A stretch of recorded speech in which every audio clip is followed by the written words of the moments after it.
আজ আমি এসেছি গৌহাটির বিশ্ববিদ্যালয়ের পাশে। এই গৌহাটি বিশ্ববিদ্যালয়, এই হচ্ছে এয়ারপোর্ট যাওয়ার রাস্তা।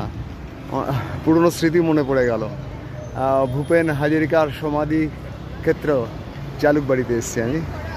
তো এখানে ভূপেন হাজারিকার সমাধি ক্ষেত্র আমি ছিলাম 2008-এ যখন উনি অসমরত্ন পায়, যখন ভারতরত্ন ওনাকে দেওয়া হয়নি, তখন তরুণ গগৈ ওনাকে অসমরত্ন প্রাইজ দিয়েছিলেন। সেই অনুষ্ঠানে আমার থাকার সৌভাগ্য হয়েছিল। তো আমি বহুদিন পর আবার আমি এখানে যখন যাচ্ছি, তো ডক্টর ভূপেন হাজারিকার ভাবলাম একবার দেখেই যাই, কত সুন্দর সাজিয়েছে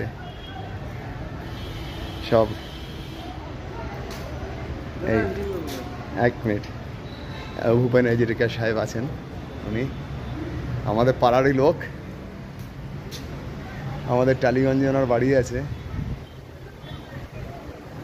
একটু ছবি তুলে নিলাম। আজকে ডিটেলিংয়ে গেলাম না, পরে একদিন আমি আসবো, পুরো ডিটেল ভিডিও করবো ওখানে এই সমাধি ক্ষেত্রের।